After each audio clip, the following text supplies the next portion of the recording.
Yeah, what's good, yo? Welcome to another episode of Real Talk, where as always, the shit's real, we talk about it. I'm your host for tonight, Pat Scorpion, the New England represent, and as always, I got my man with me. I'm gonna let him introduce himself. Yo, what it do's, LB? Lauderdale Boss, aka Shuttleworth the God, the GOAT artist, ringgangradio.com in the building. Yes, sir. Ring gang in the house forever and always. And as always, I got my other man with me. I'm gonna let him introduce himself. Yo, what's good? You already know who this is. Your boy King People. They got boxing in the building. Ring Gang Radio forever. We the hardest. The rest of you niggas is as soft as Campbell's soup. We smoke that Luke Campbell pack. Hey, bro, they can be straight from the sewer. You Smoking on that Campbell pack right now. You know what I'm saying? Clearly, he has time for niggas today. Tell him why you mad, son. I like that. That's how it goes. That's what he did. He takes a little break from fighting crime and whatnot. Just to kick the rail for y'all. Word up. So yeah, Happy New Year's to everyone. It's our first show for 2021. And surprisingly, we actually had a boxing card. Usually the top of the beginning of the year is usually like dry. It's like dry, like toast, toast with no butter and shit. So it was just like, we actually had not only a card, but an actual interesting fight to watch. Of course, what I'm talking about is Ryan Garcia versus Luke Campbell, live on DAZN. So. But before we get into that particular fight, though, I want to shed some light on the undercard. Some stuff in the undercard. Number one, Ryan Garcia's little brother, Sean Garcia. I'm sorry, but I don't know if you guys actually saw highlights of his fights or watched this fight. But, I did. Unfortunately, he's the Marcelo Swalder of the Garcia family. Facts. Damn. Facts. I ain't get to see it, but if it sounds that bad, I didn't miss it. Yeah, you're not missing much. Honestly, anyway, I was wondering how he was actually undefeated. Because I think his record is like 6-0, like 2 knockouts and shit like that. But the way he was fighting, it was clear that that he wasn't where he needed to be on TV like that. Like boxing not for you, dog. Like he was terrible. He shouldn't be in the ring. Yeah, like the cat that he was facing was like 5-5, though. He was your typical Mexican journeyman, and that journeyman. Had the journeyman punched straighter, he would have given this dude all hell. Like he probably would have won the fight. Just if he punched a little straighter, but he was kind of flailing with his punches. But even then, he was still able to win some rounds. Sean Garcia escaped with like a majority decision win. And I'm just like, for a guy that's 5'5" like this, and I think the reason why is because this is his brother's on there, so he tried to impress. He tried to knock the jobber out, and he couldn't do that, and he got tired, and he didn't have a plan B really. Yeah, so he was just trying everything. So yeah, no, and it was bad too because I was reading a tweet from Regis Prograis, and he was like, "Nah, it's like this dude. It's like boxing. He's like boxing's not for you." Like when you have a pro saying that shit, Sean Garcia. Like if you want to put him on TV again, you better make sure he goes. You got to keep him off TV for a little bit. Like he needs to be in the dark matches, like either a swing bout or a dark match. It's just not on television, not for a while.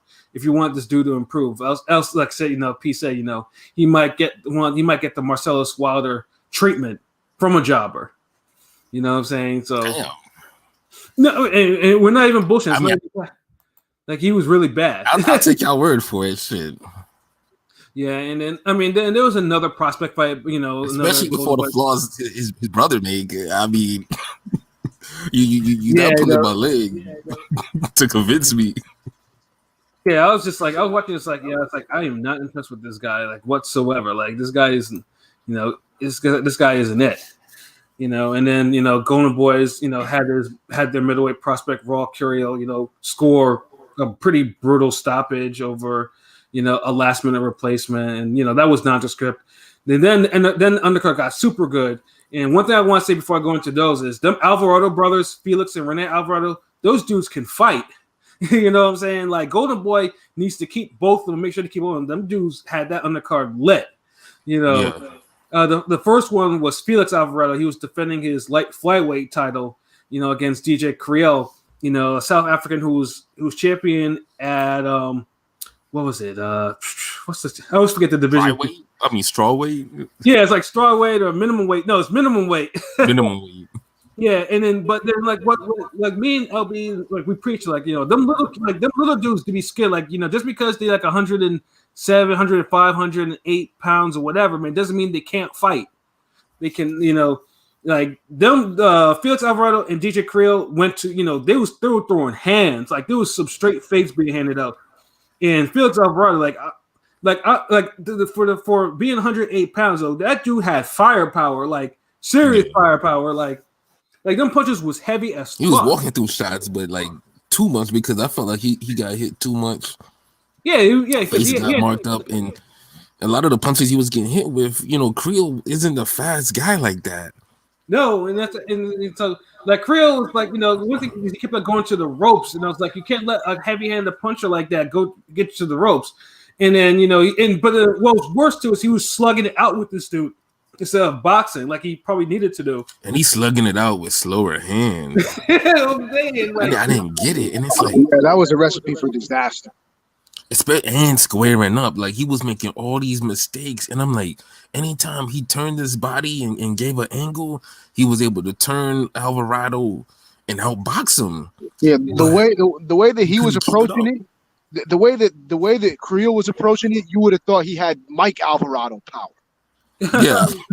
He tried to slow him down with body punches, but Alvarado was just walking right through them shits. Like there was just like there was like no problem, and like he dropped him like in the second and fourth round, and they were heavy knockdowns at that too. I'm like, oh my goodness. Yeah, I was like, and I'm thinking to myself, how Creel was getting up. I was like, how is he getting up from these shots? Like, I mean, them shits look like they really hurt. Yeah, he was tough. Creel's the real deal. Like he had that Holyfield toughness, but. Yeah, it was.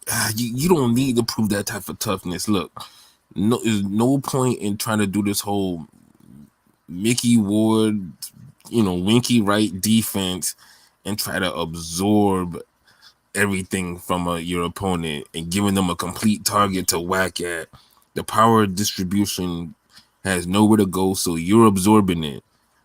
And that shit wears you down, especially when you're moving up in weight to fight a bigger, stronger, heavier, younger guy.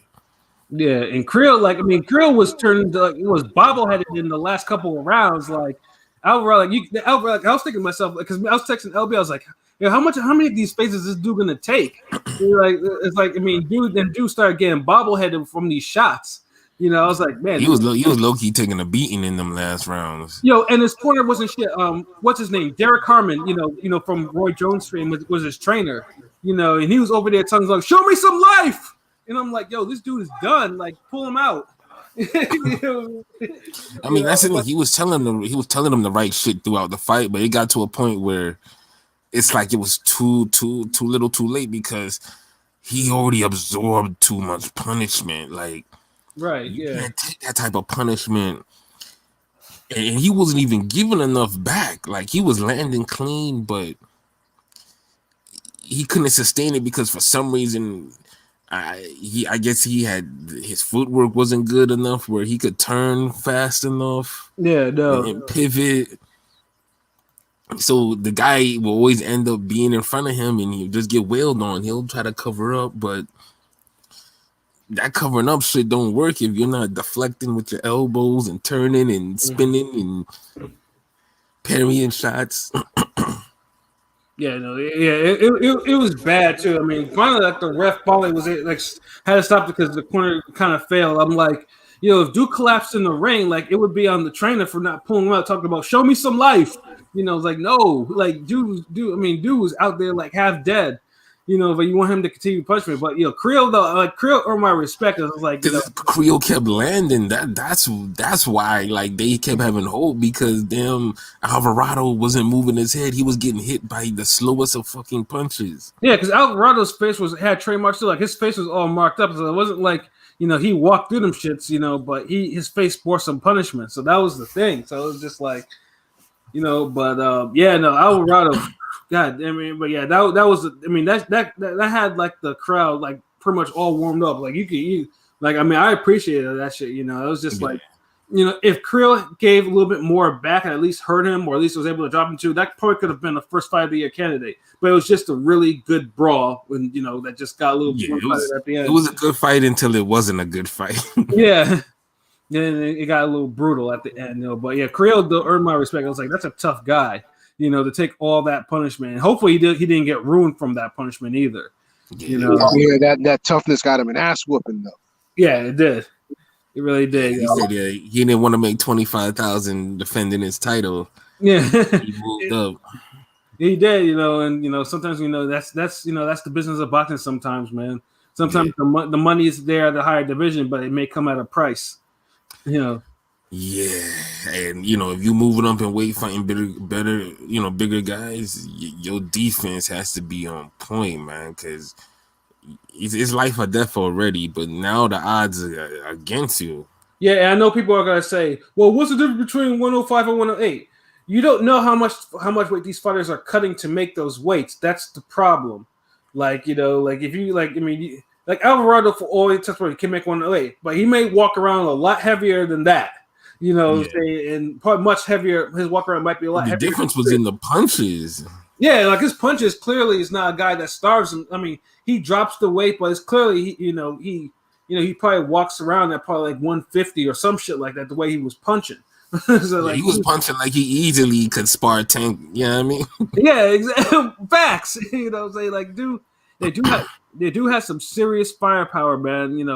I was very impressed. And low key, that 108 might actually be, if certain network or focuses on that, you may actually see some more fades like that because they got some killers in that division. Doesn't matter how small they are, that division might be something to look out for.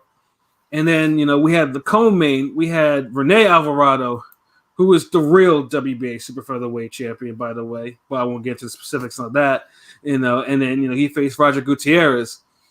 This fight itself, I mean, there was punishment handed out. There was some punishment. There was, but it had a weird ebb and flow. Like 1 minute, these two would be swinging, especially in the second round when Gutierrez nearly scored a knockout there, but he gassed.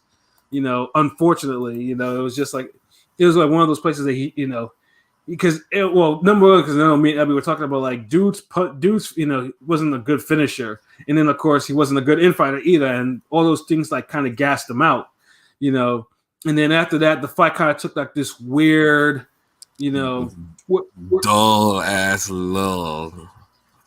Yeah, where Alvarado was landing pretty. It was a lull like that. Yeah, when Alvarado wasn't landing, Gutierrez would land and then he would clinch. And so it was, and then he was doing this so much, the referee didn't even warn him, like not even once, Yeah, he definitely should have, at the very least, warned him because that shit was getting aggravated. But the thing too is like Gutierrez seemed like he couldn't. It took him a hot minute to find a second win, and I don't think he really truly found one. So that's why it's like, usually it's like, damn, like he was really that tired. But like the punches he did land on Alvarado were hurting him. That's the problem. And then Alvarado was also landing. Like Alvarado opened up a cut over his eye. Like Gutierrez was kind of bleeding. And then I remember saying, like, I think I told LB too, it's like, yo, like this dude needs another knockdown to separate himself. Else he's not gonna win this fight. And then 12 round, this is probably, this was like ordained. Like dude threw a hooker cut. Swift uppercut that drop dude it was a flash, but it was a hard punch because you can see dude kind of he kind of sneaky. Yeah, it was sneaky. Like dude didn't expect that shit. Like he kind of he might have went to sleep for a second and then then he got up immediately. But that knockdown though, unfortunately cost Alvarado his belt. When all judges scored that shit 113-112, so he won that shit by the skin of his teeth, and it was nice though, but Gutierrez obviously dedicated his fight to his late mom who died from cancer. So, it was a good feel-good moment, and but Gutierrez though, Gutierrez, if he wants to hold on to that belt, he might want to, try to get a conditioning coach and someone to work with his punching. He can punch. There's no question about that. Like, dude has power. You see some raw power, some raw talent. Yeah, it just needs to get molded correctly. Exactly, and then he could actually be a problem. But kudos for him to actually getting his moment in the sun, getting his shine, and getting his title. So that was good. That kind of made up for the lulls. And then of course the main event, Ryan Garcia, Luke Campbell. And one thing I'll say about Ryan Garcia, like that dude, for better or for worse, he's a star in boxing. Like, we've always talked about fighters being, they should be able at least to market themselves at least, and Ryan Garcia kind of embodies this type of the new generation. Yep, the TikTok crowd, the YouTube crowd, which is what they were saying. IG. Yeah, Mannix was mentioning it, but I did a little side eye to Mannix when he tried to say, well, just like Floyd with the urban population. I'm like, oh. Yeah, I know. Yeah, I'm sorry. That's one thing that hasn't changed. The zone commentary is still trash. Yeah, between that and Mora, talking that cute shit, I was like, why does every talk about Oscar in some sort of fashion end up with this dude start talking cute this dude that was like handsome this? I was like, what is wrong with this dude? Yeah, like I don't know what is it, man. Like there's some type of vibe. Like the whole show and the other chick with the damn oh yeah, good sperm. Yeah, Kate Abdo. Yeah, telling I was like, oh man, like I was like, whoa. What happens when you start just putting never say no stupid shit like that on PBC, Fox, Showtime, whatever. I mean, at PBC at best, they have Lennox, mispronouncing words and saying shit like that. But no, then the all them cats decided to go like full retard, bro. Like, oh, you brought her over there, boom. Yeah. It's like, oh, she regressed. Yeah, it's like, oh yes, sperm. Just like, wow. It's like this. Even you could tell the father was thrown off guard with that shit. Just laughing off like the fuck. It's like, how do you? It's like no one like checks. Is like, oh, like these like people need to be people like Giselle really needs to do something about this commentary team. Like they need a shake up. Like the last time they shook up something, they got rid of Sugar Ray, and and then after that, it just seemed like nothing really changed in the quality. So it's just like I don't know why don't they just bring Ricky Hatton into the studio with them? Well, probably because of the travel thing, because the UK and he's in yeah, that whole they're shut down in the UK, so. Yeah, but it's like they splitting up shit. Like send Mannix and them over there. Can we trade them over there? They're not coming back for a while. Cool. Yeah, what's the problem? Yeah, like pretty much that's not a problem. Yeah, like the decent commentary came from Gareth Davies and Ricky Hatton. Like the decent one, they were the ones that actually seemingly were taking their job seriously. But like the US commentary is like, nah, like they were just on some bullshit, and it was tiring. Like I was tired of hearing some of the shit they were talking about. Like sometimes they weren't even calling the fight, and we complained about that shit too. It's just like call the damn fight.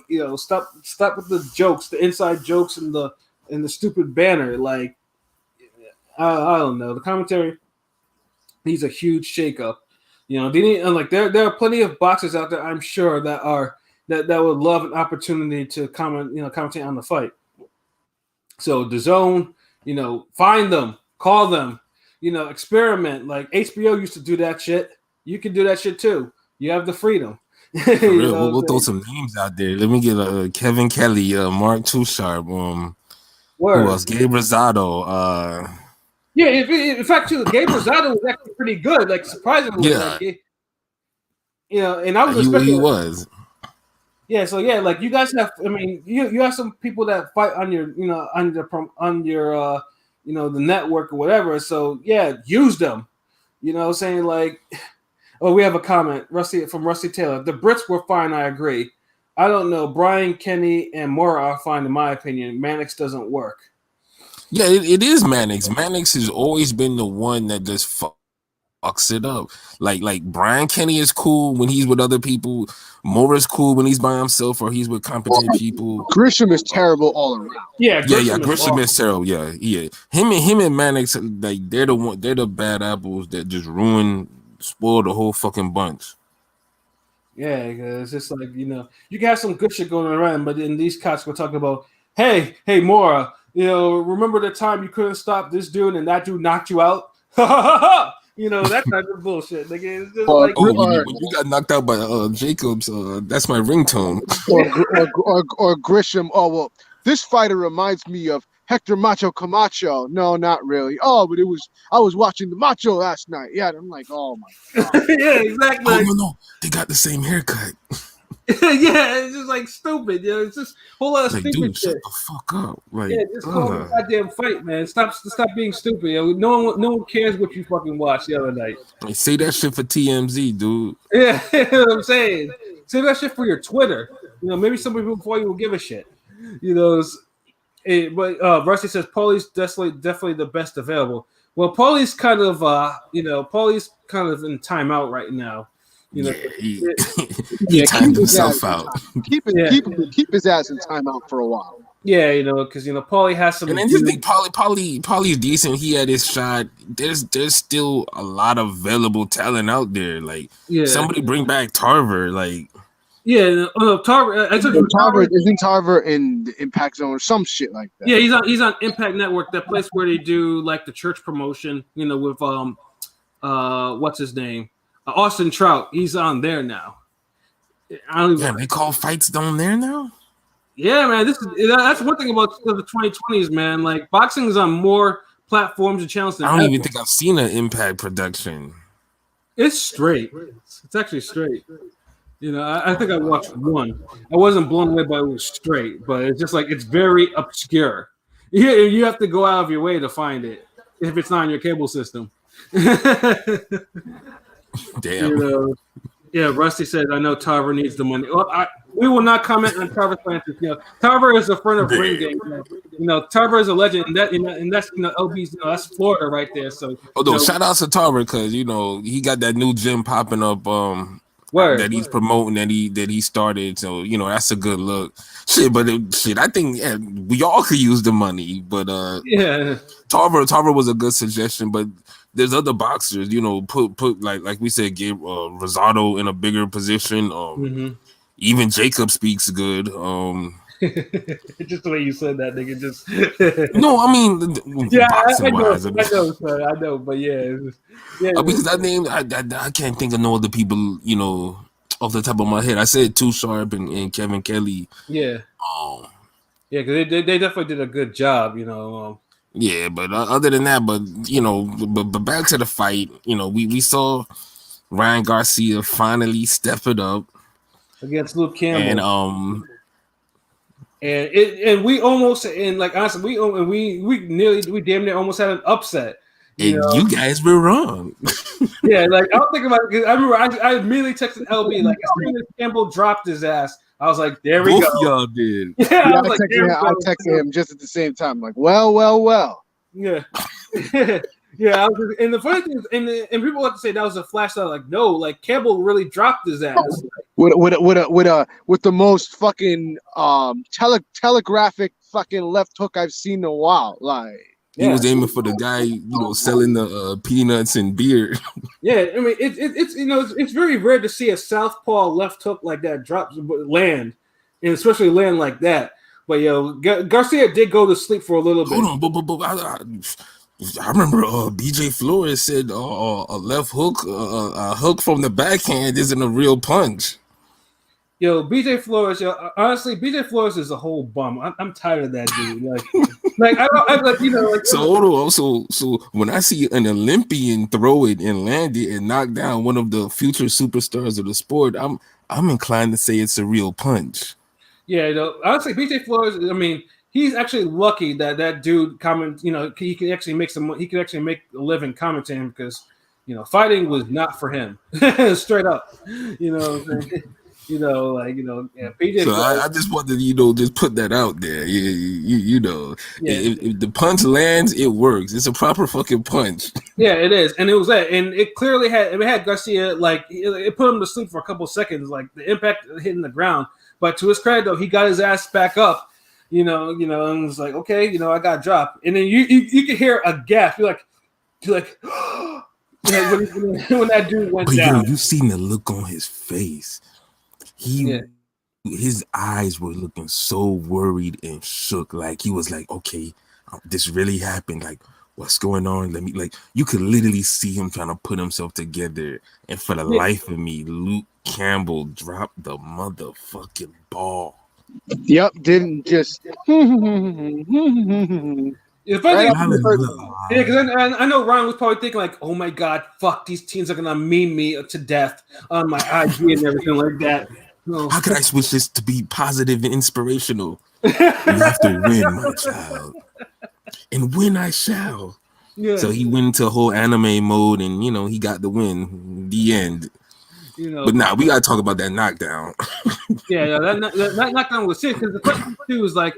The action was kind of slow because I guess they were trying to fill each other out, though. I mean, obviously southpaw and righty and shit like that. Shit happens though, and Campbell had that jab going early, and that kind of had Garcia a little bit on the defensive. Although Garcia was trying to throw, like I was trying to say, like dude needs to throw them right hands, like throwing them like now. He's like, he needed that jab to kind of stifle Campbell movement. He's like Campbell, Ryan, he was just following dude and not doing anything. Like that's how he got caught. Exactly, because he had his chin. He was too upright. His chin was in the air, and then Campbell lulled him to sleep, and that's how he landed that punch. It was like boom. His chin always in the air though. Yeah, but this time he paid for it though. Paid for it. That shit was gift wrap. Mm-hmm. That had secret sauce on it. Yeah, but what you guys were saying before, but yeah, didn't help that fucking Ryan was off balance. Like some because people were pointing it out too. Like we already know his footwork isn't that good, but like his foot positioning was all terrible. Like his foot was on the outside of Luke's foot, which basically is supposed to be on the inside, but that basically puts in poor foot positioning, and he's off balance. Yeah, the footwork. That footwork is a problem. Honestly, I didn't notice his footwork all that much, probably because he didn't fight all that many rounds. So it's probably one of those things that actually because you didn't see it since 2018. That's why. Yeah, exactly. Because I was just like, you had a whole year to forget about it, and you had the social media hype promoting his fights and everything, and his superstardom never fucking waned. And that's what we mean about guys who are true stars in the sport, because guys like Ryan Garcia and Broner, they could go a whole year without fighting and you'll still know they exist. Mm-hmm. Where, fucking Zerdo's damn Where's Waldo? Yeah. Although he has fought recently just off TV. Where's Waldo? Fucking Sean Garcia's getting TV spots. Come on. You know what I'm saying? So yeah. It is, but like I said, he keeps himself in the spotlight. But he might want to, but stuff like that, the bad footwork and stuff like that, like should have been fixed. Yeah. Like, but I mean, obviously the first round knockouts, they're spectacular and everyone loves. He fought in December. He had a whole 2 years. No, but wait, January. Yeah, he literally had 2 years to fix that shit. Yeah, no, and and now we're getting to the point, where obviously he's getting high quality opponents because Luke. One thing about Luke though, Luke fucked up by taking his foot off the gas. Like, Ryan needed that whole round to really recover from that shit. But what Luke was doing, like he was outboxing the dude. Like there was a lot of things because Luke was running Ryan into a lot of punches, like repeatedly, like in between the flurries, Ryan would come in, boom, he was getting clipped with stupid shit. You But the know, thing is, he wasn't. He needed to double up and get up more aggressive when he was doing it, because the thing yeah, is, he never once the next round came and Garcia was able to compose himself. I already knew Garcia was thinking, "Get back." yeah, he was. His mind was already back into the fight, and Luke Campbell never made him question himself again. It's like Ryan Garcia was like, you know what, I could get outboxed, fuck it, but I'm Yeah, gonna knock him out though. Like yeah, he turned in Jamel Charlo, basically. yeah. Like yeah. Get And, outboxed until he lands a knockout. we have two more coming. I know Oh, Rusty again. Ryan can't see it. Can't Yeah, see it. yeah. And BJ, how do you call off the ring Flores? Yeah, BJ Flores, man. Like honestly, it's a miracle dude actually has a winning record as a pro. He certainly doesn't have the opponents. The record. Shit. You know what I'm saying? Like, BJ Flores is a whole bum, fuck him. So but yeah, it's just like Ryan was running himself into a lot of stupid shit, even though he was fighting harder. Like and you can't take it away from him. He was fighting hard, like he didn't go into the shell, or whatever. But I was thinking to myself, it's either he's gonna land first or Campbell's. I was just waiting to see either he was gonna land or Luke was gonna land some silly shit and drop him again. I was waiting for one or the other. Damn, you was gonna wait forever. That was never coming. Just like I said, Luke Campbell would find a way to fuck it up, and he did. Did I not say that last time? Yeah, he did. Yeah, like Did I not say this man he'll get you to the edge of the cliff, but he won't. He don't, like, for some whatever reason, he doesn't have the balls to go for it and push you off.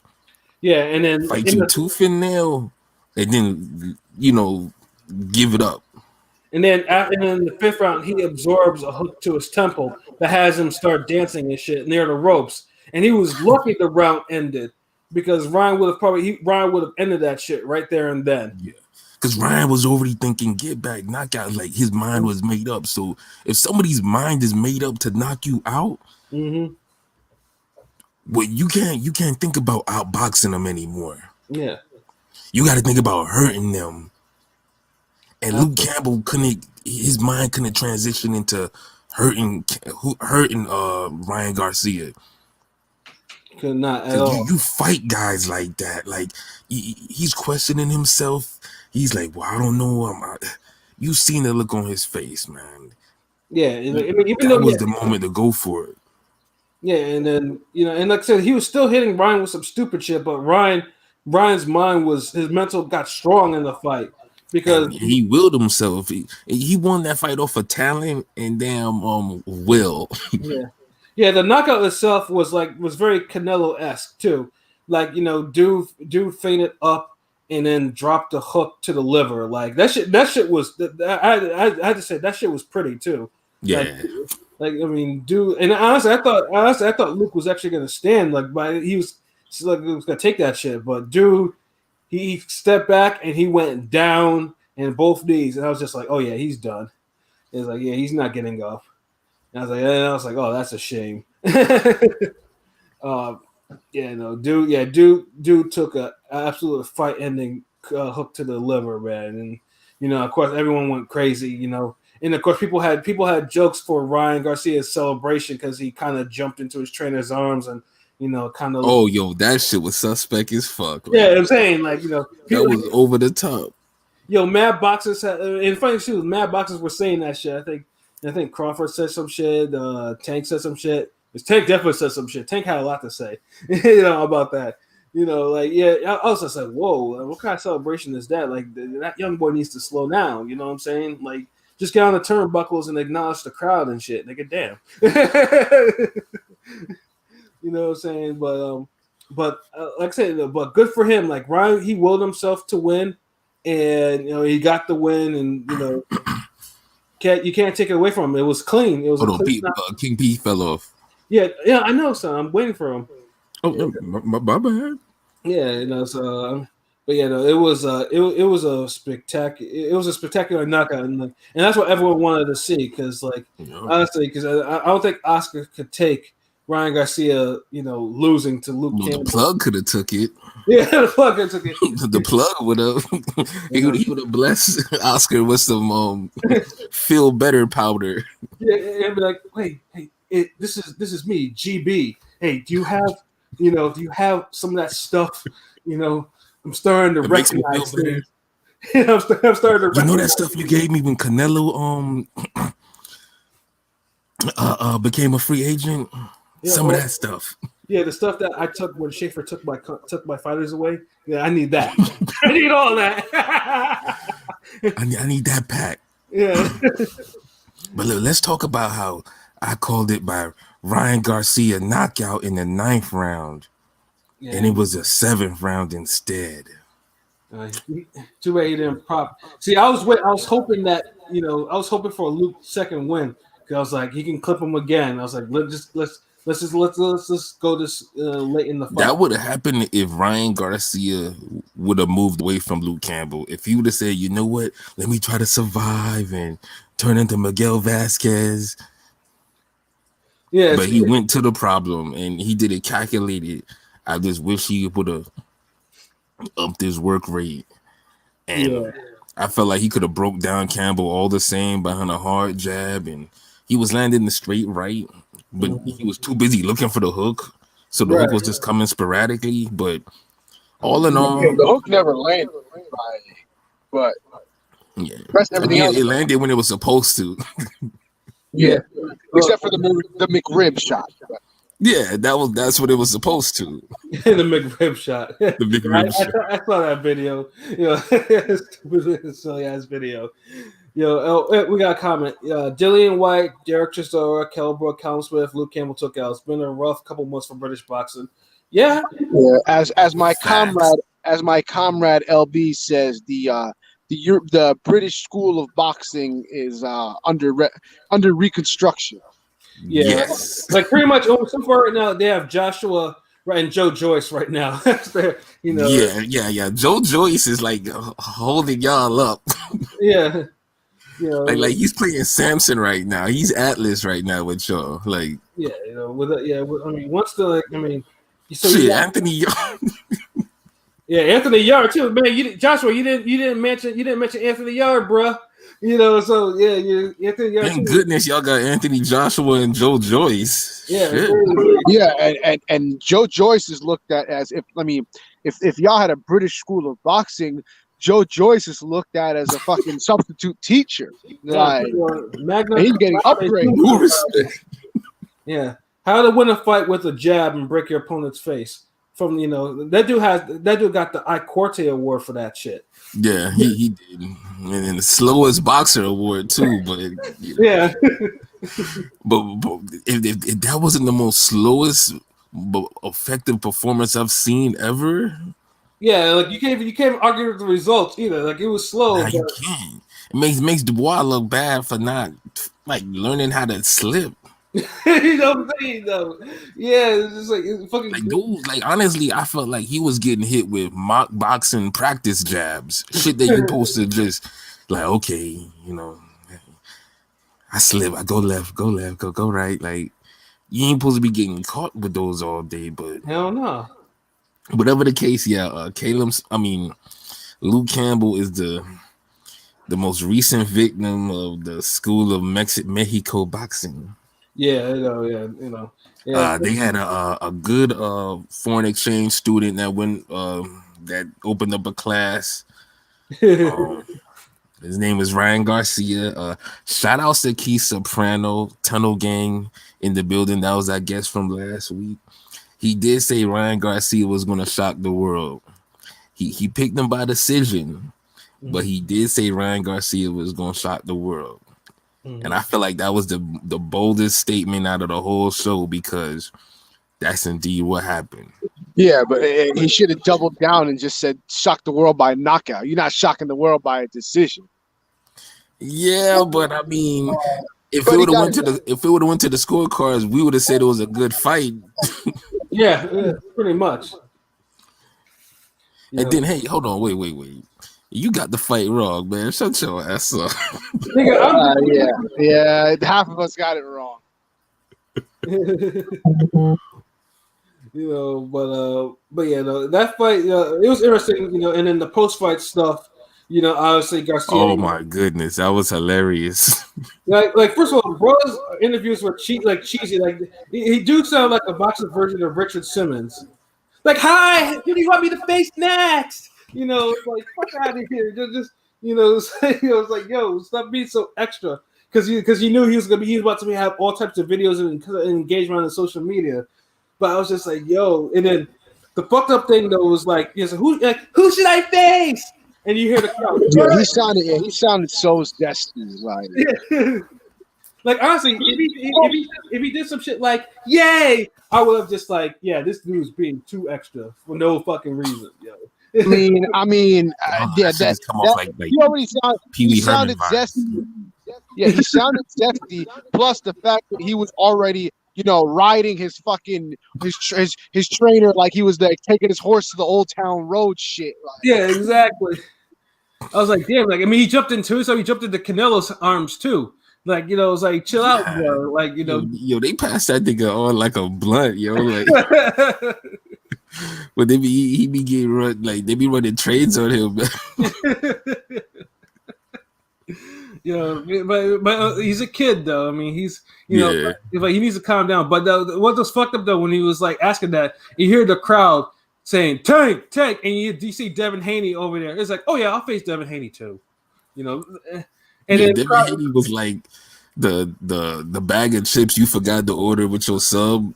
He was like, yeah, I want a roast beef with Swiss. No, make that provolone. Yeah, lettuce, tomatoes, and I get the cookies, and yeah, let me get a Dr. Pepper, and then oh yeah, I'll take some barbecue chips. Yeah, I'll fight Devin Haney if I can't get this tank fight. Yeah, that everybody wants. Yeah, and you see Devin Haney, he's over here looking hurt. I'm like, damn, like no one is they booed him, yo. Yeah, no one's putting respect on that young man's name. Like, it's like, damn, like, he's there in the crowd though. Like, I mean, honestly, if I was Haney, I would have gotten my floor check. He's been around Floyd since he was a kid. I know he has it in him to be like that. He's too humble, man. He too humble. Yeah, his father was with him. His father should have been out there wilding. Bill Haney, he was there. Then it was just turned into some street shit. Facts. But yeah, it was like, damn, like the Tank. I mean, Tank is on everyone's like Tank Garcia, like this. Because everybody's remembering Uppercut season and that Leo Santa Cruz, fight. Yeah, which was a good fight. Yeah, PBC's best fight of the year. Imagine. So I mean, Tank got the juice. Teofimo Lopez got the juice. Devin Haney, he needs to go get some juice. It is what it is. Like, oh shit, nigga, it's fucked up. They booed him because I don't think he needed to get booed. Yeah, I mean, it's not his fault that he's looking for the same juice that everybody else is, but yet there's like, oh, we got no more juice left. Here's some quarter water. He need to get that Fortuna fight as fast as possible and prove to people that he could beat somebody with some talent who's a threat. Because right now, him and Shakur Stevenson look the most talented, look the most skilled, but they got the least amount of clout and reputable opponents and performances. Yeah, and that's the problem. Part of that is not Haney's fault, but I mean, it is what it is. Yeah, I mean, whose fault is it? He has he was the mandatory, and they pulled this fucking bullshit with him. But now it gives people the chance to avoid him. Yeah, but there's still other quality guys he could fight. He wanted to fight. He wanted to fight Fortuna, but then Fortuna wanted to fight Campbell, or like they were playing games. He wanted to fight Campbell before Loma fucking fought Campbell. It was just always okay. He's been unlucky, but there's no agenda to not fight this dude. They don't need to fight. I mean, right now, obviously Garcia has an interim title, which of course now the WBC has its bullshit with 135, where the lineal champion has the damn franchise belt, and then we have Haney, who is the real WBC champion. And that's the other thing. That's the other thing that fucks him over because the whole WBC thing, even though the belt that he has is legitimate, he's not looked at as the real champ because fucking Teofimo's looked at as the real champ, even if he doesn't have the actual belt. Yeah, and unfortunately, he won his belt twice via email, which is wild. Once Teofimo, and then add to the fact that Teofimo's still he's still bouncing around. He's still technically at 135, even though he's going to move to 140 soon. So he hasn't dropped any belts. So, but as long as he's still entertaining the thought of fighting at 135, he's still looked at as the champion at 135, whether he has the belt or not. So it's definitely Haney still got to fight somebody outside of those guys. If the Fortuna fight don't happen, okay, what about Linares? What about somebody else? Like, at the end of the day, he has to make a decent fight right now. I mean, right now, the decent fight, and I think the WBC is trying to make fun because WBC... They ordered it. They ordered Garcia and Haney. Yeah, because the WBC ordered 2 mandatories for him. Ryan Garcia and Fortuna. Those are his mandatories. But the Garcia takes precedent over the Fortuna mandatory. Yeah. Yeah, but no. So you may as well just go into the damn poll topic right now. Yeah, so that's actually a good segue. So P, the court of public opinion weighs way more than some bullshit mandatory, explanation. I mean, it is what it is. All I know is in one of our latest polls, because we always got fire polls. We got polls on polls on polls. You know what I'm saying? Hey. But in one of our latest polls this Saturday, we asked, who would you rather see Ryan Garcia fight? Would you like to see him fight? Would you rather see him fight Tank, or would you rather see him fight Haney? And there were 51 votes. And of those 51 votes, 63% said we want Tank. Ooh. So, yep, there's your answer. Yes. Yeah. And it sounded like 90% in that arena. I'm saying. So hold on. Okay, so 63% of Ring Gang audience are the Twitter world, and 95% of the arena. So yeah, what about mandatories again? Dude, I think the people spoke. Now, the only thing with the Tank fight, obviously, Tank is with Mayweather Promotions. Yes, Tank is with Mayweather Promotions, and he's controlled by Floyd. Now, Floyd would have to sign off on this fight. Is he signed to Floyd or controlled by Floyd? Probably a little bit of difference. Probably both. I mean, I thought he's his own man. A lot of people say they're the old man, but Floyd has to sign off on his fights. This is the thing, man. Look, the fight is red hot right now. I honestly think they should make it for this year, yo. Fuck a Haney fight, make Tank and Ryan Garcia. Haney fights somebody else and he get the winner. I mean, we all know this, but we all know that Garcia is a Golden Boy fighter, and we know Tank is a Floyd fighter, which means Oscar and money and make it work, man. Honestly, Ryan Garcia Tank is like the biggest fight in boxing behind Joshua Fury. Yeah. And yes, no one can Spence fucking Crawford. That's just like yesterday's news now. Yeah, and that could be its own conversation about how those two are killing the impact of the fight. Killing the actual impact, because now younger lightweights have probably stolen their thunder, because now that people used to, when they talk about Spence and Crawford, it's more, I think everyone's just frustrated and tired of it because it hasn't gone anywhere. And see, everybody's just took like risks. So it's not out of the realm of the possibility where you're like, okay. I mean, it's even for the fact that even Haney, even people want Haney to fight has more attention than Spence Crawford at this particular point. It's just like that is true. Yeah, so Spence Crawford. I mean, obviously that fight will probably end up like Superman and Kovalev. Fights that should have happened but didn't happen, and the way we're going right now. But I mean, I agree with you. Like that fight should happen, but obviously we have to keep it real too. Yeah, look, I want to start getting good fights in people's prime when they're young.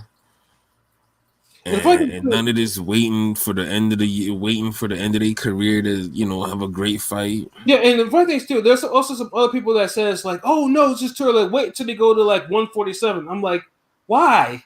Why do they need to go up 2 divisions when they're clearly all in the same division right now at the same level? Yo, that's casual talk. Yeah, I'll it's tell like, you no, why. like Because 147 is like the division that people correlate with big fights for some reason.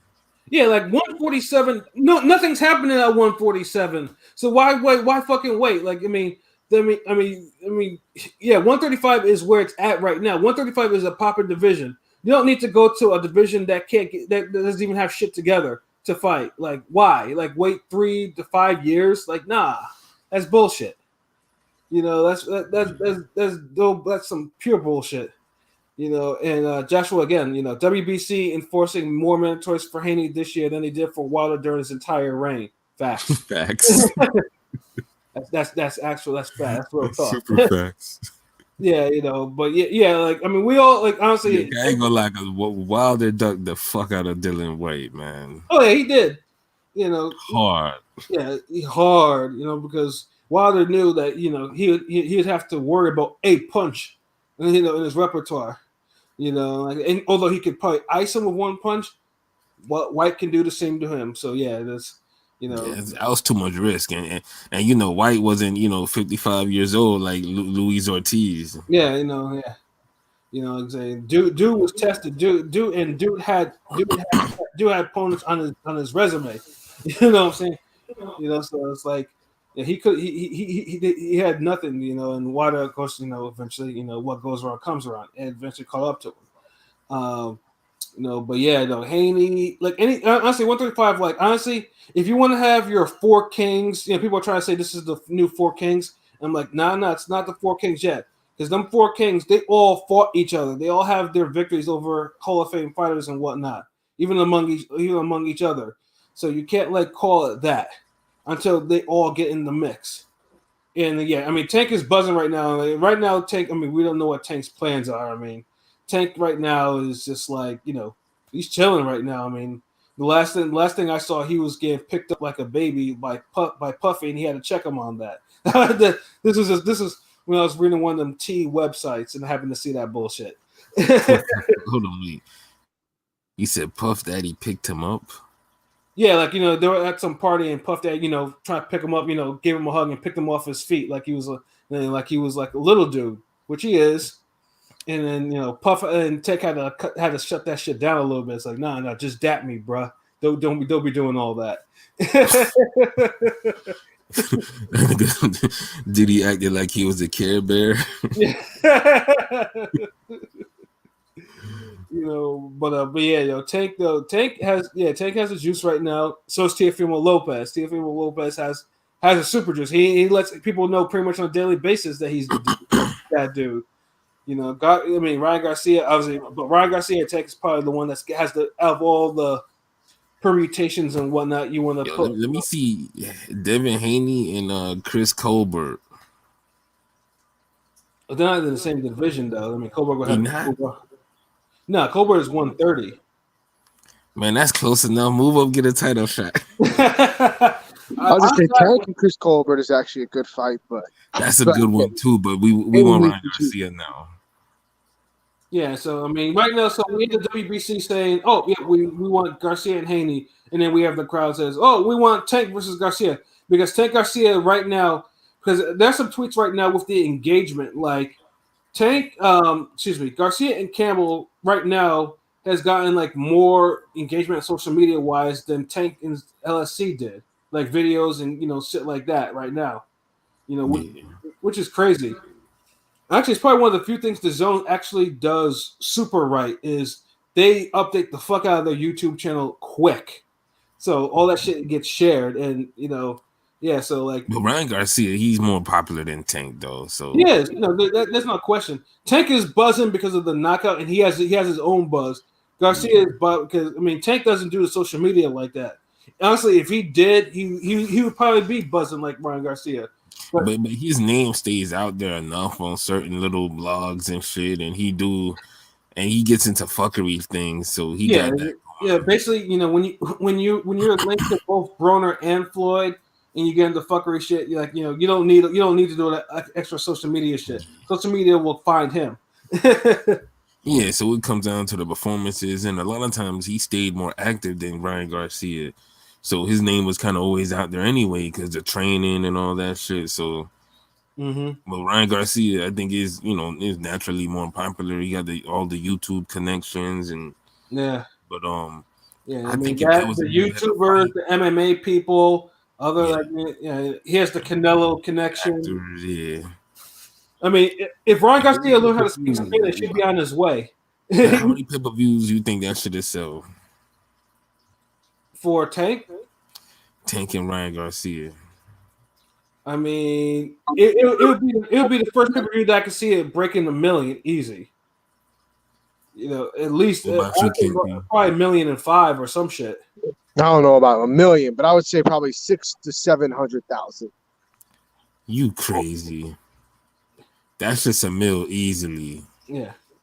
Yeah, it says 600 to 7,000 when you honestly 700,000. Yo, I explain. I don't know. It's just hard. You know how hard it is to break a million in fucking in sales, like in pay-per-view buys. That's really hard. 700,000 is really good in this era, in this age, fucking pay-per-view and shit. I mean, we had Tyson and Jones do it, and they were sparring and shit. They were exhibition. But that's Tyson and Jones. Like you know what you just said Tyson and Jones. Like I mean Tank and Garcia are big names, but they're not that big. Nah, they're big names.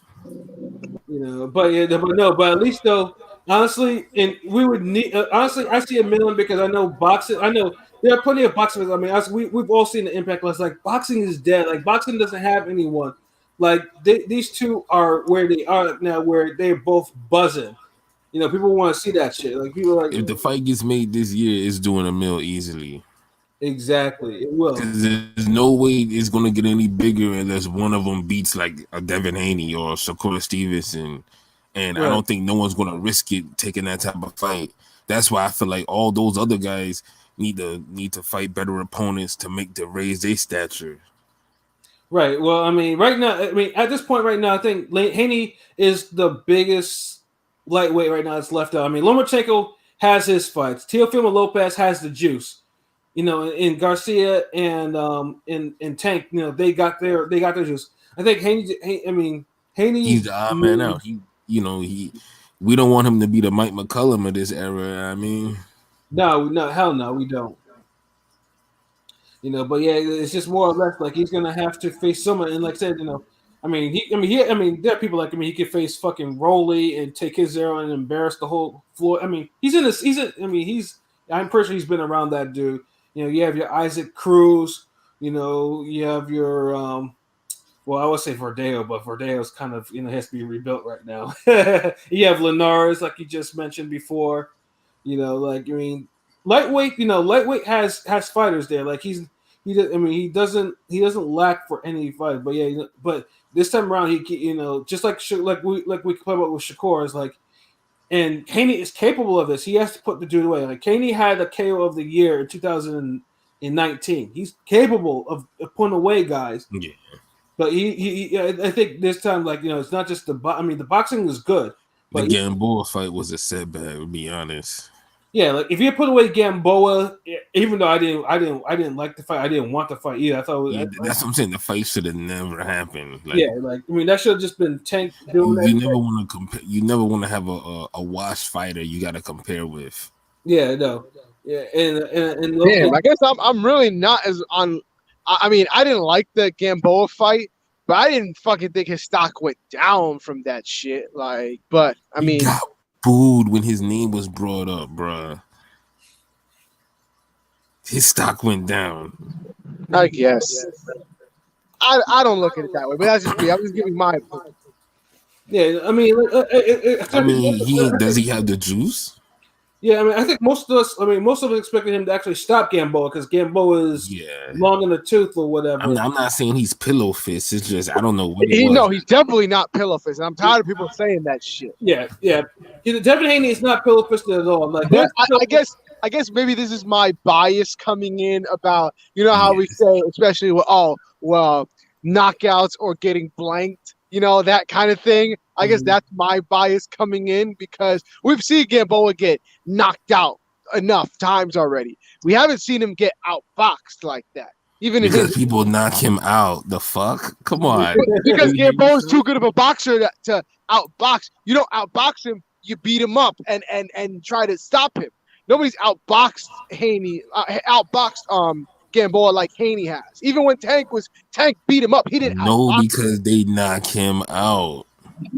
You hear yourself, right? That's like saying, "Yo, man, no one ever tongue kissed that broad as good as Like, come on, you hear yourself. That shit is wild, no one ever bucks. Like, who cares if you box up Gamboa like that if you're not stopping him? That's the whole point. No, it matters to me, especially for a guy like Gamboa, who's an Olympic gold medalist, who is a very, very good boxer. It's hard to outbox guys like that. Washed Olympic gold medalist.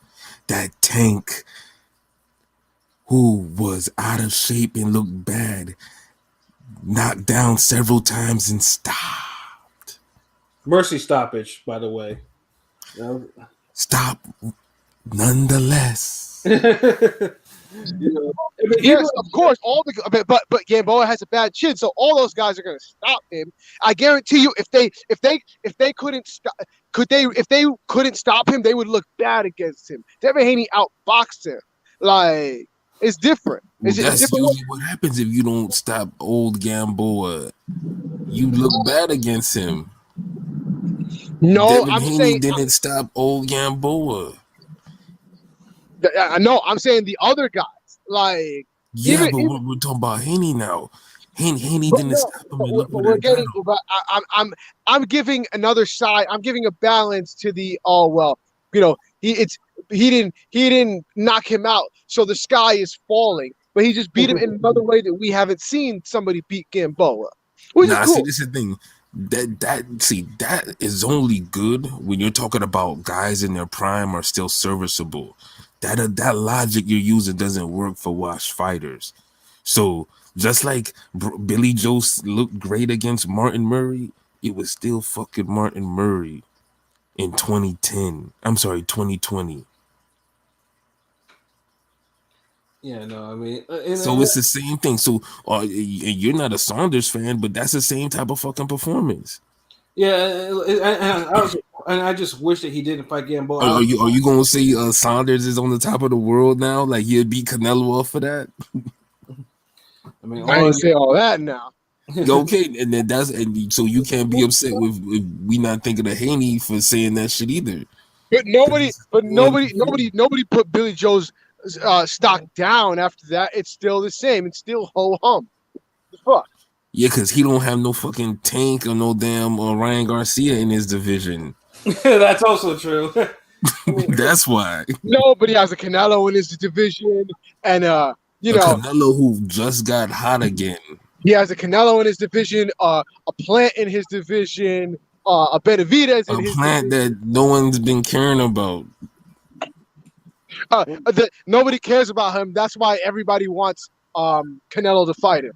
Like everybody or PBC fanboys. Pretty much. Yeah, just like hold on, they're just like the same small group of fans that wanted to see Andre Ward and Golovkin, the same 500 people, right? Yeah. Don't get me wrong, I want to see Plant Canelo too, but I'm not. If that fight doesn't happen, I'm not gonna fucking die. Like, yeah, same here. Like Plant. I mean, Plant hasn't necessarily light the world up like lately anyway. So it's just like, look, Exactly. And that's my whole point. Like 168 even moving like that. Shit, more and more shit popping in fucking lightweight right now. yeah. So it's Shit, just been we like don't even get Nakatani Verdejo. Verdejo level fights at fucking 168.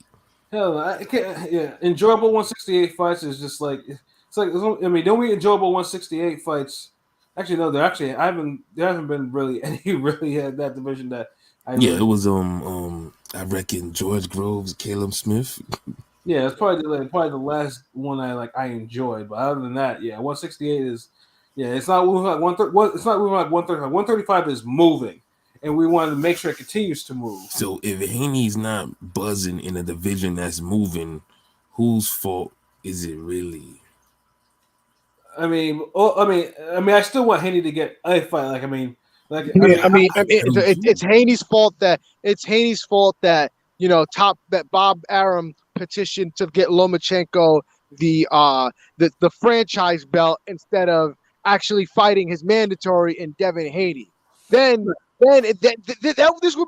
would make a whole lot more sense if Haney actually got that fight, but Yeah. because they want to fucking brag about freezing him out. He didn't get that fight, and now his whole directory changed.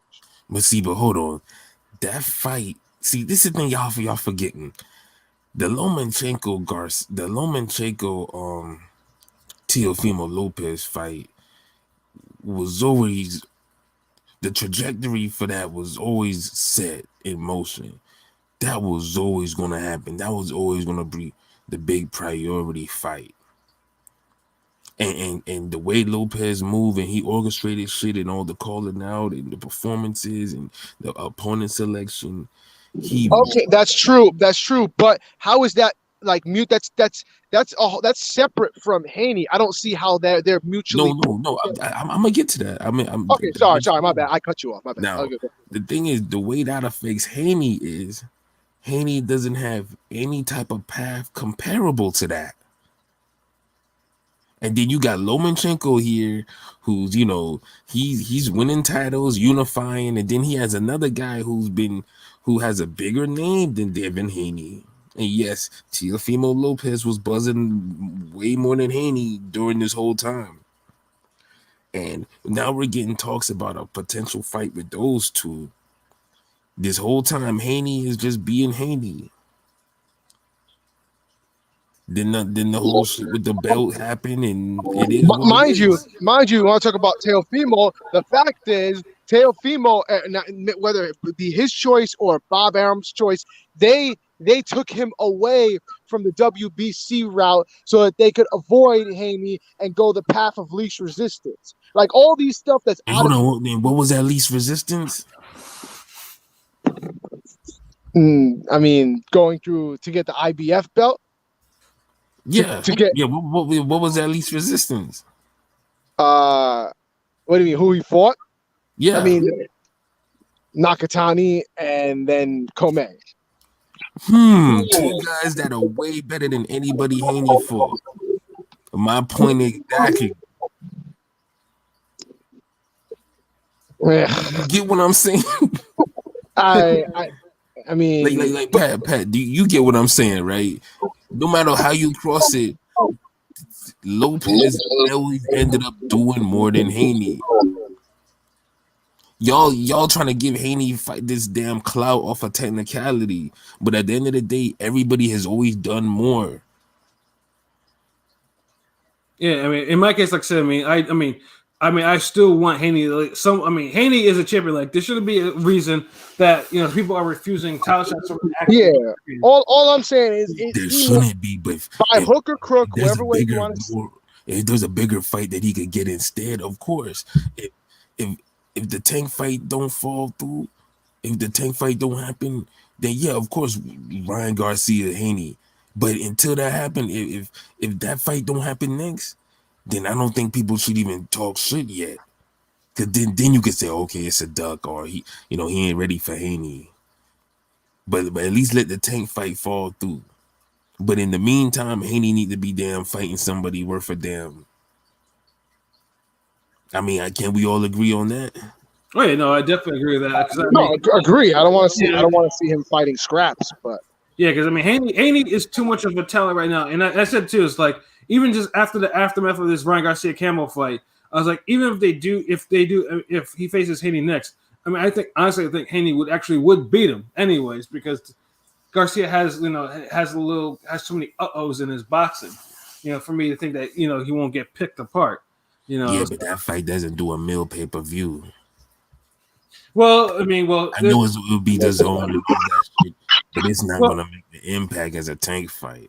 Well, what the zone has been fooling around with is by doing the shoulder pay-per-view option. Like, obviously if you're like me, you have like you pay for the service, you're not paying no damn pay-per-view price, but then for the people who don't have the zone, they say like if you buy the pay-per-view, you get 4 months free of the zone. Which is a good look. That's smart. But even then, that's not a pay-per-view fight. It's a pay-per-view, but it's not a mill. That's your 600,000, 700,000. Yeah, I mean, either way, I mean, I would think both. I mean, all pretty much any combination of fights would do business. But yeah, Tank and Garcia, we all agree on would do the most business for sure. Out of every combination of lightweights today, Yeah. maybe a Teofimo Tank will probably do some numbers too. Hell yeah, that definitely does numbers. I think any combination of that 3 does numbers. Right. Shit. Haney need to focus on shit. He need to damn be calling out Lomachenko too. Because I think that's one fight. If Lomachenko could beat Haney, he throws himself right back in the mix. Because Lomachenko can't fight no scrub and get back there. Yeah, Lomachenko's busy calling out Tank or Teofimo for a rematch. Oh, because he wants the bigger. Oh, it comes back to he wants the bigger names. Yeah, but Lomachenko didn't put a rematch clause in his contract, so. That's Lomachenko's fault. So yeah, he gambled on that one. He lost. He's bad. So but yeah, 135 is popping, man. So basically, we want to see it now than later because we don't want the fights that could happen. We want them to happen now before A, they outgrow the division, or B, one of them gets a silly loss like put on their record. That's a bullshit. So yeah, let's go to our last and poll topic. P, will you do the honors? Okay, gotcha. So, since we're on the subject of one Mr.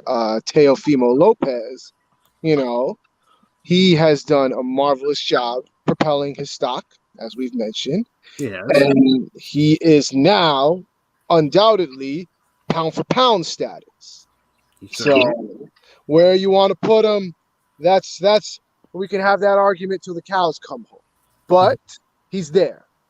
Now, let's talk about another guy that everybody's putting pound for pound in the top 10 or top 5, or in some cases top 2, which is weird, but whatever. One Mr.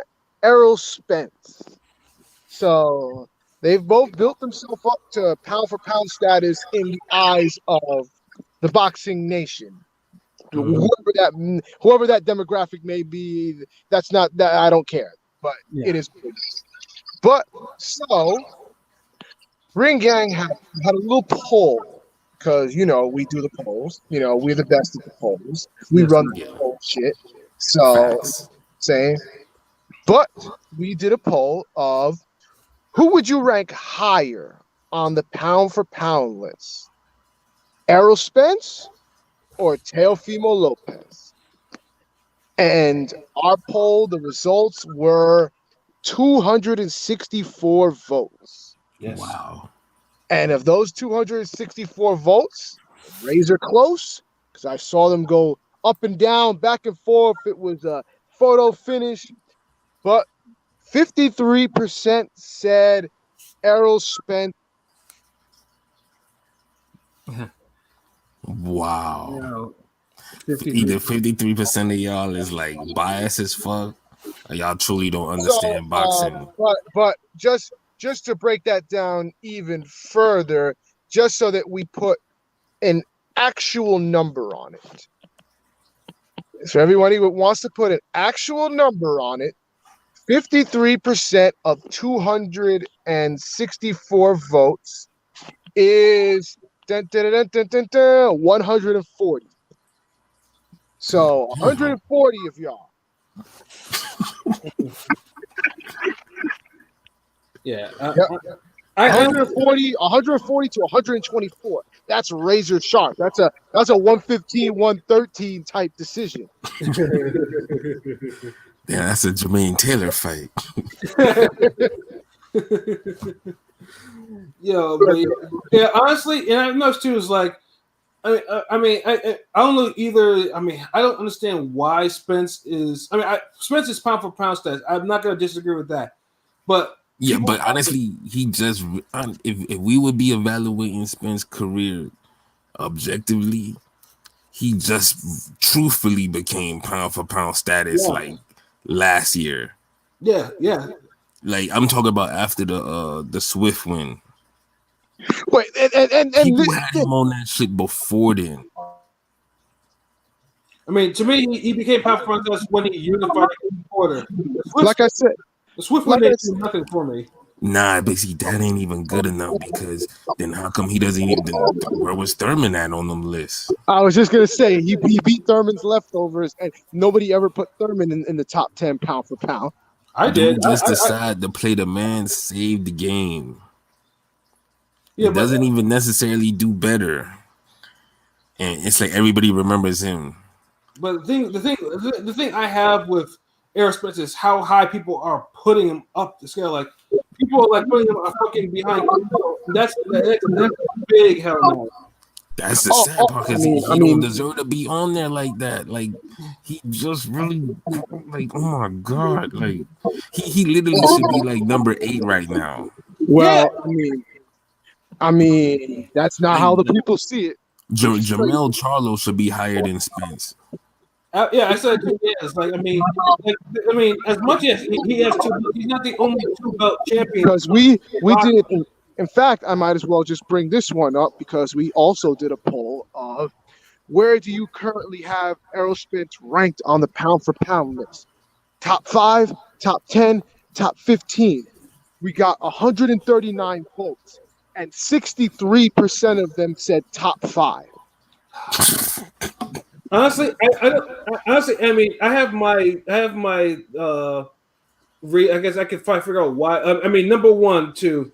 I mean, if you're pro PBC, obviously, you know, I know the big thing is like, well, not a lot of PBC fighters are pound for pound, you know, and you know, they're always putting up the wrong ones. Yeah, exactly. Like you know, Jamel Charlo, like as mentioned before, Jamel Charlo should be getting this type of praise, but he doesn't. Yeah, I think I have him like 7th or 7th on my. I think I have him like 7th on my pound for pound list. Jamel Charlo ranks higher than Spence to me. I mean, like I said, if you want to say Jamel Charlo was in the top 5, and there are arguments with that, I wouldn't argue that. Yeah, no, but Spence, I said it before. Spence, in order for Spence to get in the top 5, he either has to take Crawford 0 or needs to be Pacquiao, one or the other. He has to do one of the other. He has to really. If he was a knockout Ugas, I would give him top 5. No. Well, not me. I can't. No, Ugas is. I'm like, if he knocks out Thurman, I'll definitely put him top 5. If he top 3, then shit. Yeah, Ugas. Yeah, he could be Ugas. No, because I'm not. Because this is the thing. I'm trying to look at it like if he doesn't get a damn Pac fight, he don't get a damn Crawford fight. What's another top contender that is buzzing that has a name that would be a solid win for anybody? But if you was to beat him up worse than anybody else, that's still a good look. And Ugas fits that category. So if Spence was to beat up Ugas, I could understand being the top 5 now. Because to me, honestly, I feel like he just got top 10 with the Swift win because Porter was really his first real opponent. Like, I don't get this shit. Like, how this man Well, I mean, became the pound fan for base. I pound mean, I 10? I have a sneaky suspicion the fan base is his fan base is shoehorning in Mikey Garcia for that. Oh well, that was his real first big fight, and he beat the shit out Nah, of Mikey man. Like Garcia. even the Brook fight told us more about Spence than fucking That's Mikey it. Garcia. No, but I'm saying Mikey was the first time I think I heard people start putting him in the pound for pound list. Yeah, you're right, and that was a trash mistake. Yeah, no, but You give you hold on. You move up on pound for pound list for beating up a smaller person. Where they do that at? it's just like no. I mean, now if Garcia actually had a welterweight belt, then I'm like, okay, that's what it is. Yeah. That's what happened. Garcia, Oh no, I guess junior welterweight count. yeah. What I'm saying? But yeah, it's like I mean, Spence is a good fighter, but Yeah, he is. Spence is not top five. Like he Yeah, hasn't but done enough. Like he overrated as And fuck. damn sure as hell not top 3. Yeah, no. I'll give you top 10, but he ain't no fucking top 3. He ain't no fucking top 5. And I think the biggest argument too is like, and this is something that this also annoys me too. I'll say people, and I know there are people that say, "What about Monster?" Like Monster is a top 3 talent. Like depending, like you want from 1, 2, or 3, it doesn't matter. Like he's one of those. I mean, not really 1, 2, or 3, really. Although one can He could be one anytime he feel like it though. That's the problem. Yeah, but when people say bring up his name, it's like, oh well, like if you look, never mind, never mind. Look at his records. Like who has he beat? Like that dude is clean. That dude is actually beating up contender and stopping these contenders. He's icing these contenders. Which is what pound for pound is about. Like it's showing complete dominance at where you at and showing how it would relate to other weight classes. And he's been more dominant in his fights than Spence has. But no people don't want to hear that though. And against tougher opponents. Yeah, so it's just like I just can't see it. Like honestly, he's doing what like how people looked at Roy Jones. Like you're moving up in multiple weights, and you're still bodying top competition. They don't have to be super fights, but they're legit top 10 contenders and are unifications or Hall of Famers. Spence ain't doing that. No, it's not, and we want him to. It's like and I mean, obviously, he had the car accident, so he had to be, he left. But he's back in the mix now. Like we want him to actually do these things. Like I honestly, I don't want to argue that he's not top 5 when he has the potential to be. But because I get the whole he unified with Porter, so he top 10. But I mean, is it really matter that much? Is it that big of a deal if Porter's your first real fight? But like I said, I think a lot of people that push Spence to be that high, like I said, as Pete mentioned before, is his fan base. His fan base is kind of Spence has a very particular fan base. I'll say his fan, like all the people that were the hardcore Floyd Mayweather stand Spence by proxy. Fuck out of here. Yeah, I heard they also Wilder fans too. Yeah, that too. Yeah, burn in the hand. So it's man.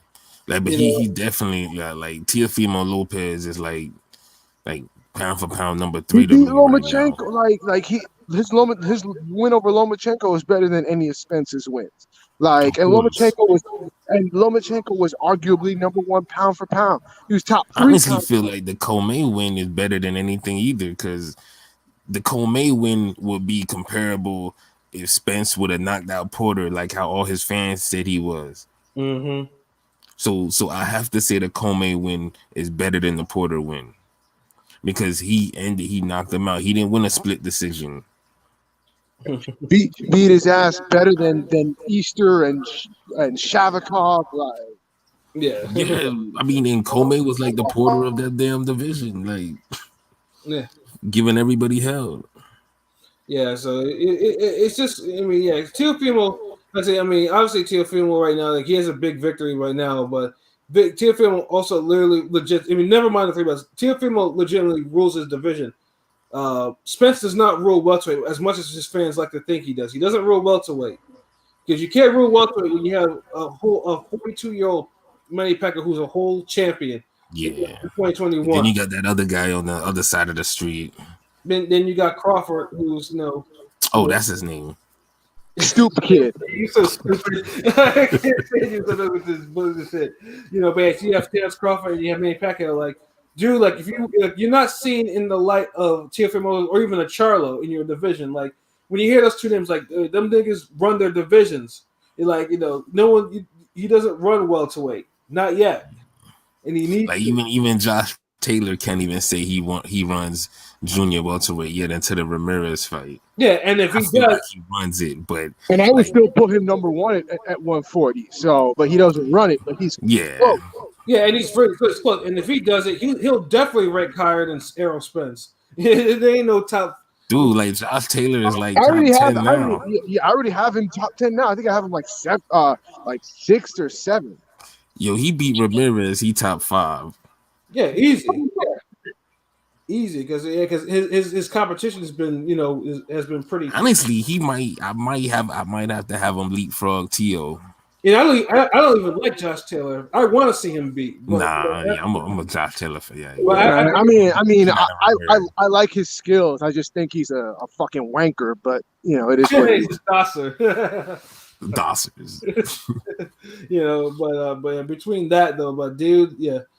Taylor, Joshua can fight, but he's an asshole though. But I'll give credit. Like if he unifies 140, he gets a top 5 spot easy.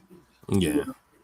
But people got like I said, people got to take the rose-colored glasses off from Spence and really as much as I know that I think too I'll say because most people think boxing is not dominated by American fighters. I think that's also a mentality that I see. So they gotta put an American fighter up there, and obviously like the PBC type of fan base that Spence has is kind of bigger than Crawford's, in different ways. But that's a whole nother conversation. So they're like Spence, because like you can't, you can't say shit like Caleb Plant, being fucking on a pound for pound list or some shit like that. You can't. Honestly, that's technically what people kind of did. You give Caleb Plant Spence's fans, and Caleb Plant is pound for pound top 10. Yeah, and even though it's bullshit. Of course. So it's just like and I think that's too is like most people is like we don't Spence like because either they don't want to acknowledge another top American fighter.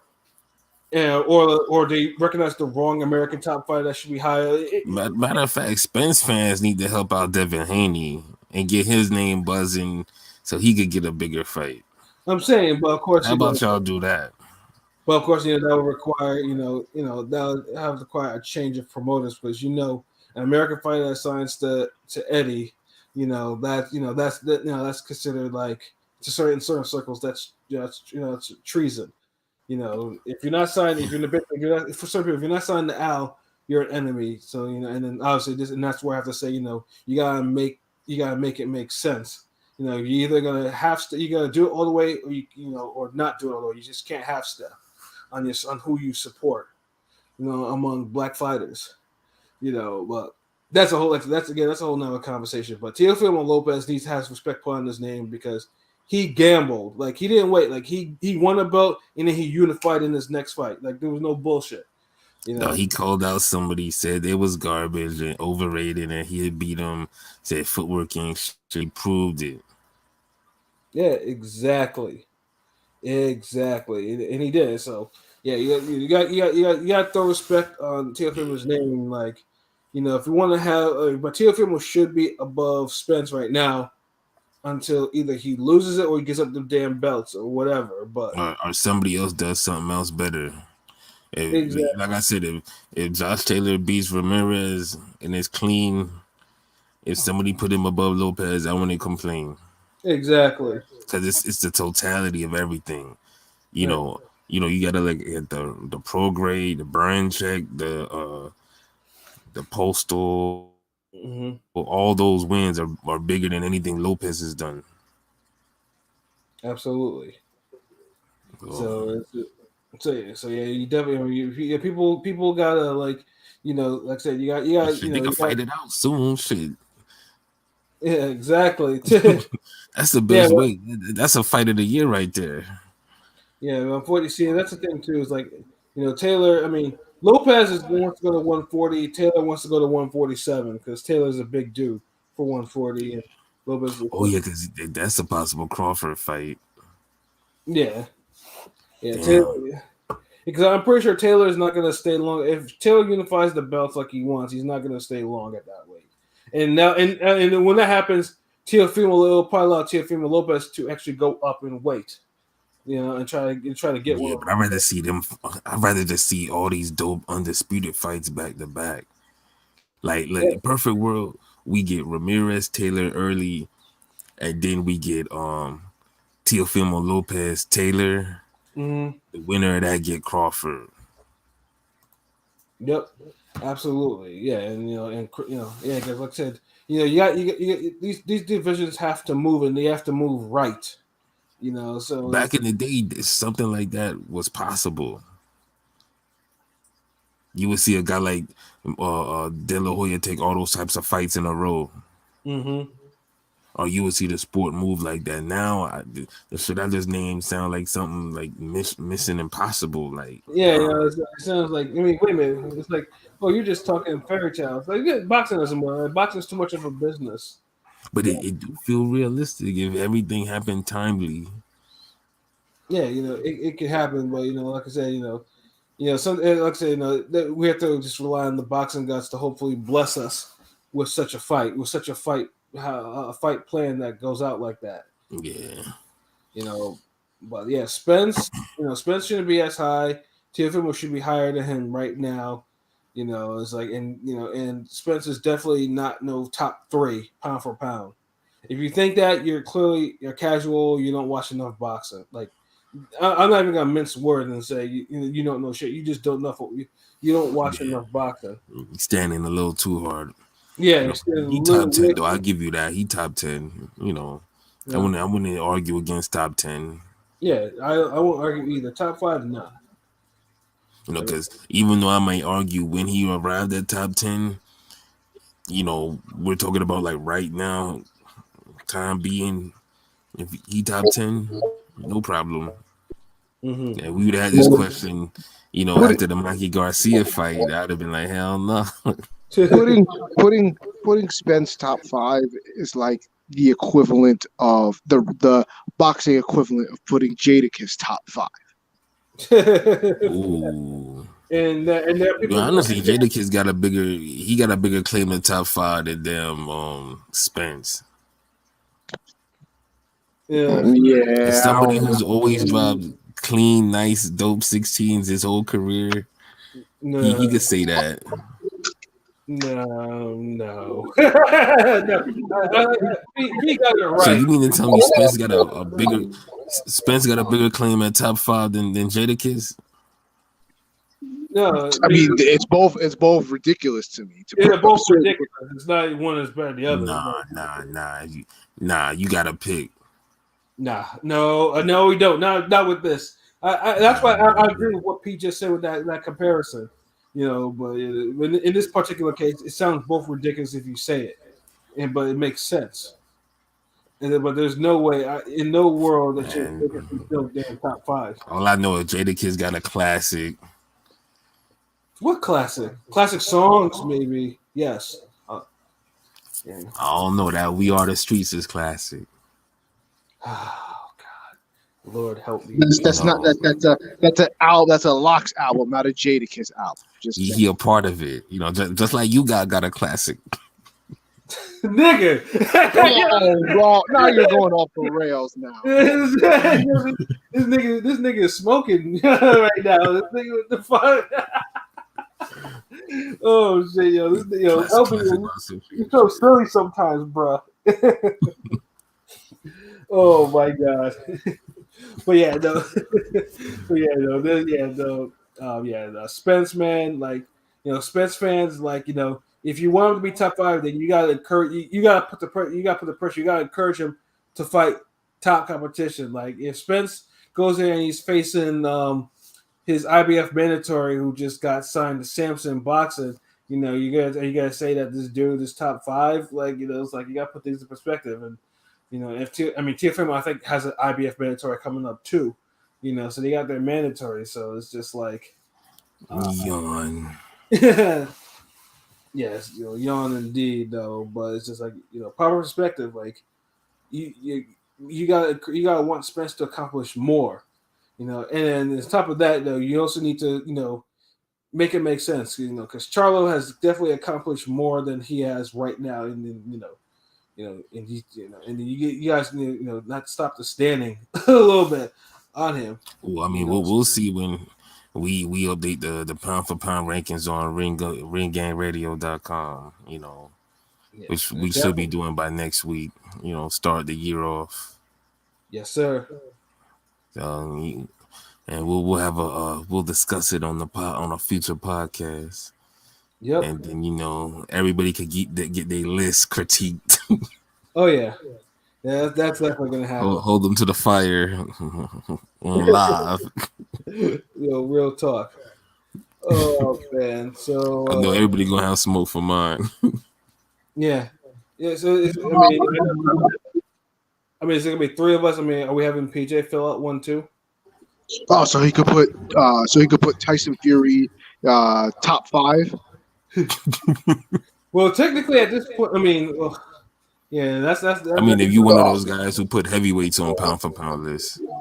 I mean, technically they can be. I mean, I don't have Joshua on my, but Joshua has the victory. It has ring, his rated contenders. It's just, basically it's one of those things. It's like basically you're waiting for one of them to unify before you want to put them on the list. I mean, he Tyson Fury, like he bigger than pound for pound list.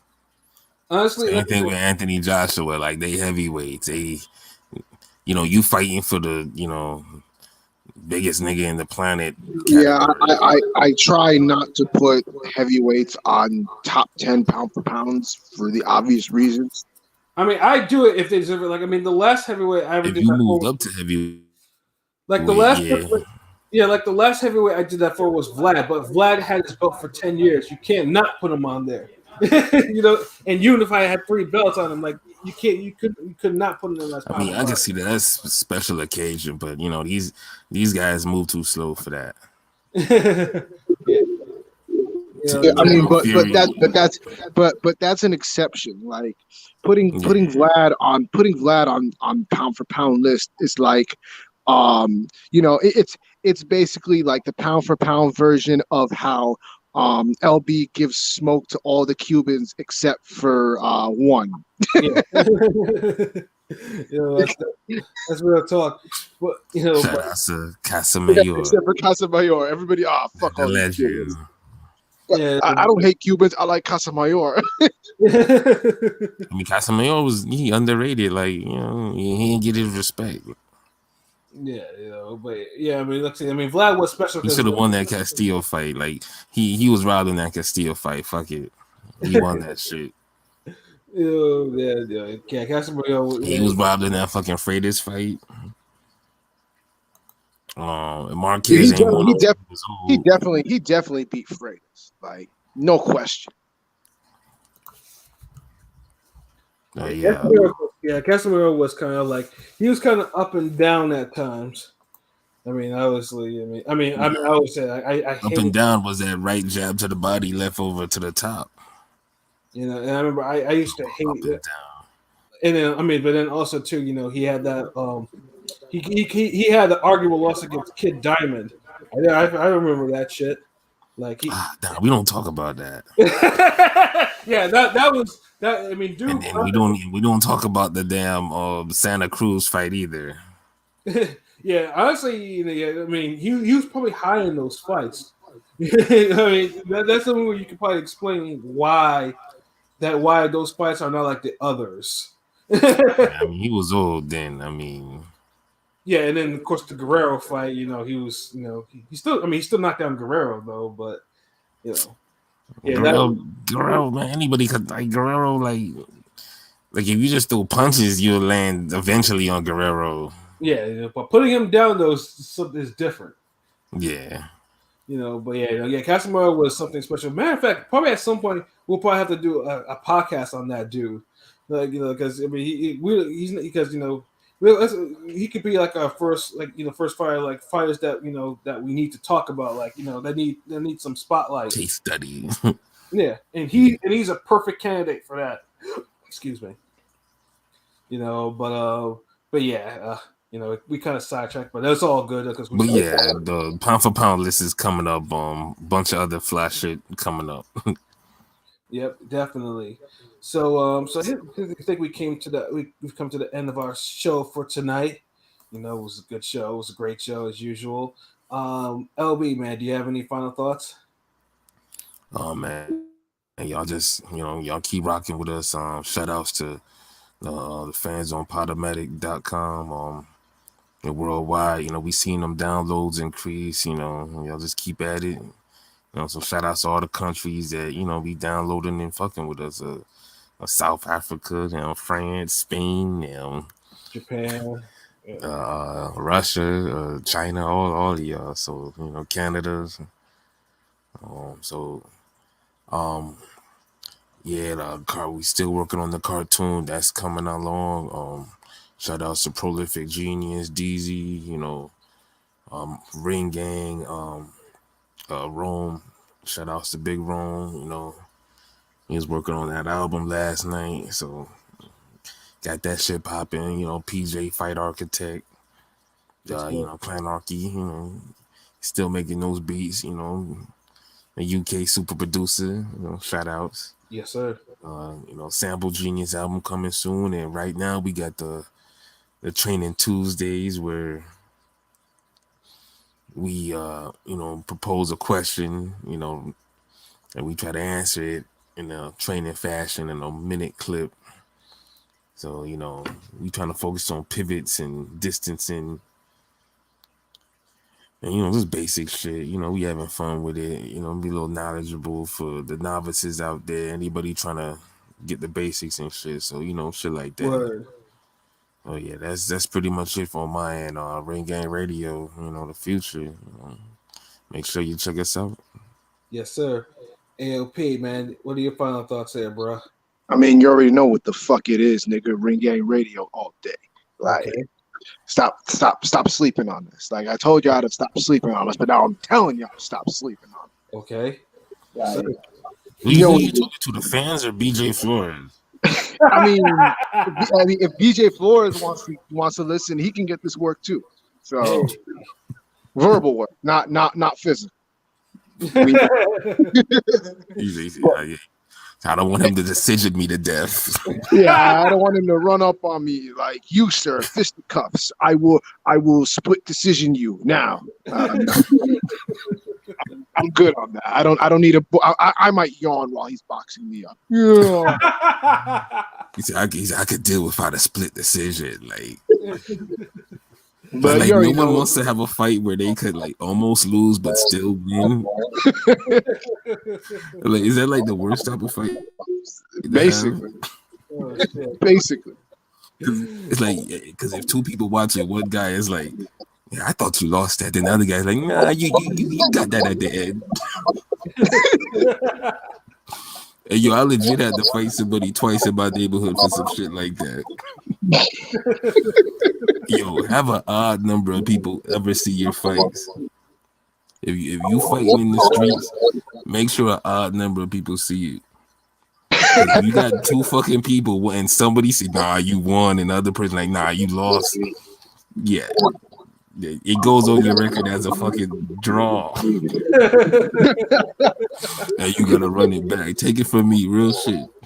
Oh, shit. But you already know what it is. Ringgangradio.com. You already know where to find us. You know what I'm saying? Instagram, Twitter, Facebook, YouTube. Say we got the cartoon episode 3 coming. We got Training Tuesdays out. You know what I'm saying? You want to learn, you want to get a hold of the basics. You know what I'm saying? 3-foot rule, not 5 foot, not 1 foot, but 3 foot. You know what I'm saying? So learn that. Remember the Lara rule. Yeah, the Lara rule. So you know what I'm saying. But we got a lot of dope stuff coming. Just keep rocking with us, and we'll keep supplying. That's what it is, man. I mean, the only thing I got to add on that these brothers haven't mentioned too, I got Forgotten Fate article that's in the work. It's in the works right now. Working on that. Hopefully I'll get that by next week, and then after that, rack my brain to see, what I need to talk about regarding Truax and Truax and Plant and and Kovalev and Beck the Bully. For my own, for my own production, my prediction videos. Just to they might be a little bit hard to write though, but I'll come up with something for sure. You know what I'm saying? But yeah, and then Oh, also oh wait, you weren't done. Sorry, my bad. I was gonna put in one thing, but I'll put that after you're done. okay, no problem. Yeah, and then obviously, we see that the increase in our subs for our YouTube and obviously for Podomatic and Anchor too, especially. Yeah, we definitely thank you guys for actually for tuning in. Like I said, we promise you we're gonna keep coming with this content for y'all. You know what I'm saying? We do this for y'all, man, because we love boxing, we love music, we love comics, we love a lot of different things, man. We want to make, and then all we want to do is share it to everyone. Just let me know that we know we're regular people. We just like a lot of different stuff that we like to share the knowledge. You know what I'm saying? So it was so yeah, that's all I have to say. Ringing forever. What did you have to say, bro? I was gonna say off topic, especially since you brought up music. Prayers up to the legendary Dr. Dre is in the ICU right now. You know what I'm saying, fighting brain aneurysms. That's unfortunately 2021 is 2021 is now becoming 2020 part two. Unfortunately, I fear, but you know what it is. But just prayers up to Dr. Dre was for a speedy recovery because I know brain aneurysms are no joke. So let's Yeah, try to that's stay serious shit. let's Yeah, stay healthy, everybody, stress free. Just keep all think positive and happy. yeah, because and usually usually a brain aneurysm, like once that hits, like I mean, it has a high mortality rate. Like, even if you survive it, like there's a good chance either minimum you got deficits or you become a vegetable. So it's like so hopefully, I mean, luckily from all reports, they say Dr. Dre's like lucid, and he can, he's talking and stuff like that. So that's a good sign, because but yeah, definitely prayers up to him, for a swift and fast recovery with no issues. So yeah, for myself, Pat Scorpion, the New England representative, for LB Shuttle with the God, the GOAT artist, for King P, Bodega P. This has been another wonderful episode of Real Talk, where as always, if shit's real, we talk about it. So until next time, peace.